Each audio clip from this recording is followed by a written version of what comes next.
అంటే కొత్త కర్రల మీద పెట్టి తీసుకెళ్ళి. కాబట్టి మృత్యువు దేనిని పట్టినది? కాలును పట్టినది. ఇక కదలడు.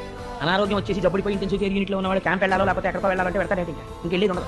అందుకని వచ్చి పట్టింది. పడితే అంత తెలివి తక్కువ ఏంటంటే మనం వచ్చి మృత్యువో రోగమో పట్టేసింది అనుకోండి, పట్టుకుంటే అయ్యో వచ్చేసిందండి అని చెప్పి అలా కూర్చుంటాం ఏంటి, స్పెషలిస్ట్ దగ్గరికి వెళ్తాం, సూపర్ స్పెషాలిటీస్ దగ్గరికి వెళ్తాం. అందుకని పోతన గారు ఎంత గొప్ప వర్ణన చేశారో చూడండి.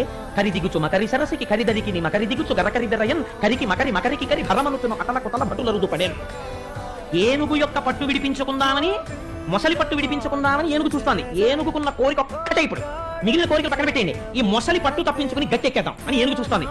ఎలాగైనా ఏనుగు గట్టెక్కకుండా నీళ్లలోకి లాగేద్దాం మొసలి చూస్తోంది. వీడిని మరణానికి తోసేద్దాం రోగం చూస్తుంటుంది.